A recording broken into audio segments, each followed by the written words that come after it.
దీపం చూపించేసిన తర్వాత అప్పుడు స్వామివారికి నైవేద్యం. అప్పటికి అవసర నైవేద్యం మీ దగ్గర ఏది ఉంటే అది. ఒకవేళ ఏదీ లేదనుకోండి, బాగా జ్ఞాపకం పెట్టుకోండి ఒక విషయాన్ని. మీరు రాత్రి ఓ అరడజన అరటిపళ్ళు తెచ్చుకుని అందులో 2 తినేశారనుకోండి, మిగిలిన 4లో ఒక పండు నైవేద్యం పెట్టకూడదు, ఉచ్చిష్టం అవుతుంది. ఎంగిలి నైవేద్యం పెట్టకండి. అదేంటంటే ఆ 4ని తినలేదు కదా అంటే కుదరదు.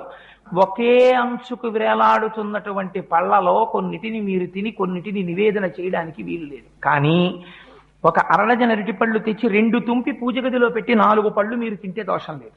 ఎందుకంటే ముందే విడతీసి ఈశ్వరుడి కోసం పెట్టేశారు. అందుకే శాస్త్రం అంది, మరి ఇలా ఒక్కొక్క రోజున ఇంట్లో అసలు ఉచ్చిష్టం కాని పదార్థం లేకపోతే మరి నివేదన ఎలాగా అంటే, శాస్త్రంలో రహస్యం ఏంటంటే ఎప్పుడూ కూడా అంటూ నిలవ చెయ్యడం అనేటటువంటి దోషములు లేని పదార్థం ప్రపంచంలో ఒక్కటే ఒక్కటి. అది దానికి మీరు నిలవ చేసిన దోషము ఉండదు, దానికి అంటు దోషము ఉండదు. అటువంటి పదార్థం ఒక్కటే బెల్లం ముక్క.